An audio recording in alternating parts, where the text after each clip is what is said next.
if owning a top-of-the-range BMW bike wasn't enough, to ride it around the world would probably be a bike rider's dream. And it's my pleasure to welcome to Brisbane and to the studio Lakpa, who's around almost 3/4 the way through a Free Tibet World Tour. And Lakpa, welcome to Brisbane, and particularly thank you for having me here. World that sees countries just like us and as individuals at loss to be able to do anything from afar, and particularly with the economic strength that China is obviously going to be having throughout the rest of the century. Do you feel somewhat frustrated that there's a lot of talk but there's not much action? Not really frustrated. I mean, I understand, you know, all this government getting pressure from the Chinese government because of the financial, because of the money. But I understand that, you know, China is developing. That means that, you know, inside China, people are getting more education. 10 years before, China is not as strong as economy as today. People don't get any information, outside information. They all receive propaganda from Chinese government. Now these days, China is developing. That's benefiting Tibet and, you know, human rights inside China, to people learning more. And, you know, since this is tech century, people using internet access, website, and all kinds of technology to get more information what's really, you know, happening inside Tibet and outside Tibet. And Chinese people also get it.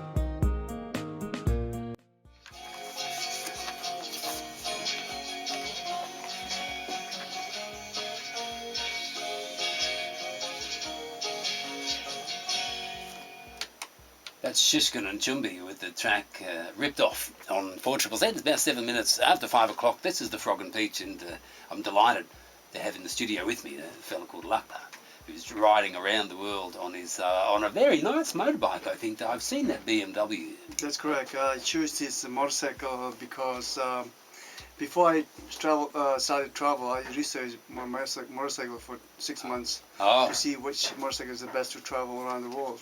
I look at the Harley Davidson. Well, Harley Davidson is a good bike, but it breaks all the time. Is that right? Yeah. Oh, dear. And I went to the BMW.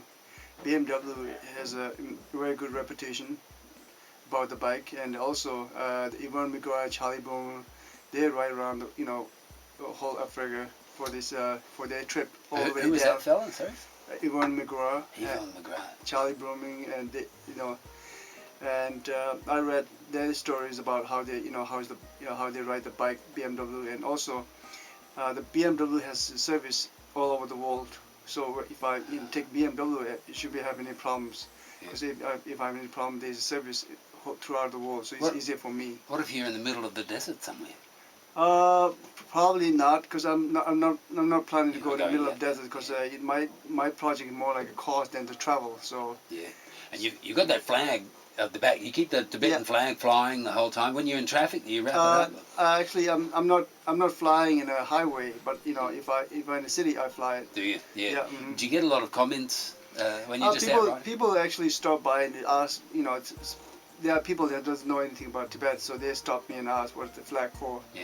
So I have to tell them, you know, it's a Tibetan flag, and I have to give them my project card, you know, to visit my website and tell them to, you know, it's for the cause. And you are riding around the world to raise awareness about the Chinese occupation in Tibet.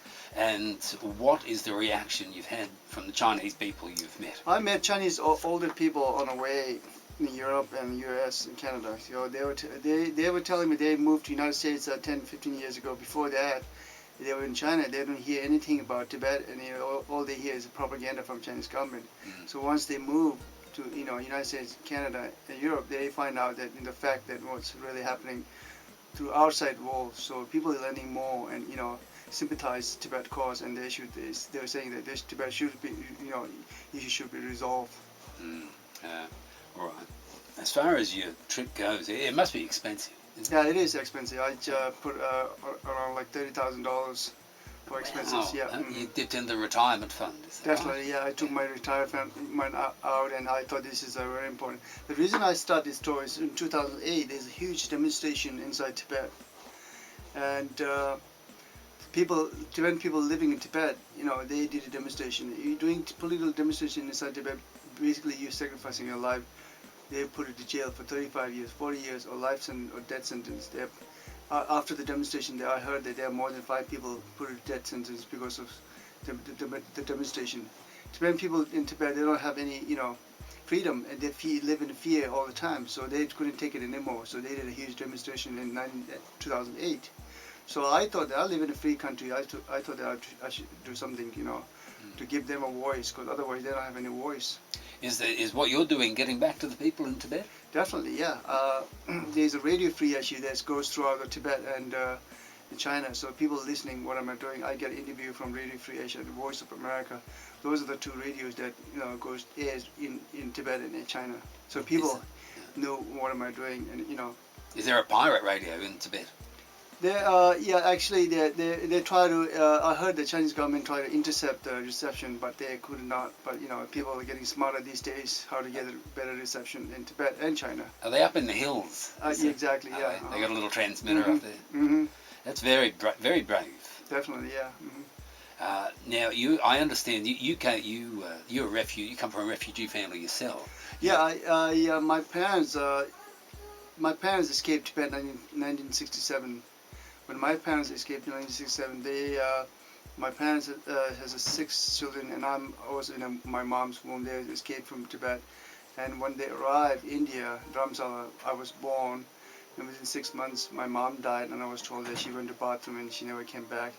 My father was poor, he just escaped Tibet, and he doesn't know anything about India, and it's difficult for him to feed 7 children. So basically, he donated us to orphanage school, Tibetan Children's Village school in Dharamsala. So that's why I grew up in Tibetan Children's Village orphanage school. How did you come to be in America?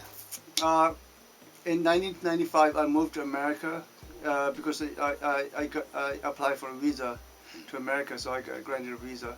Because I thought that living in India to doing political activities for Tibet is difficult here throughout the world.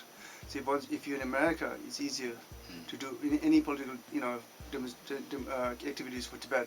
Whole world will hear. So for me, it's easier in America to do political demonstrations. So when I arrived in 1995 in United States in New York, in 1996 I joined the Peace March from Washington D.C. to New York for 3 months, raising awareness and issues for Tibet and educating American people throughout my peace walk. And also in 1998, I did again peace march from Portland, Oregon to Vancouver, BC, Canada for another 3 months to raising awareness and issues for Tibet, educating Tibet, American people and Canadian people about Tibet cause.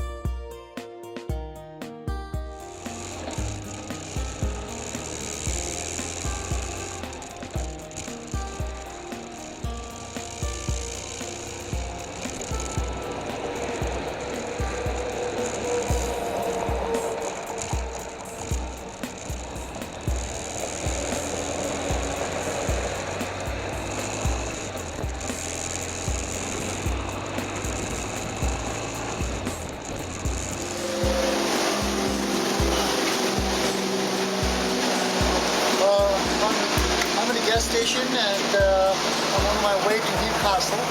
It's raining, it's completely wet, and my shoes are wet. All clothes are wet. I didn't have water in my shoes, so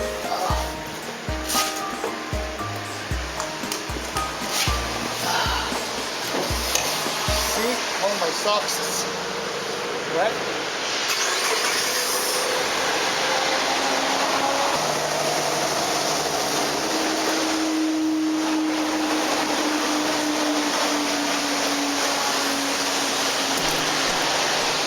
Oh, God.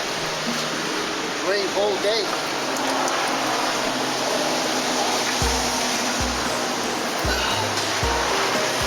Oh, well. All some stuff. I have another 100 kilometers to go, so hopefully at least the rain's going to slow down.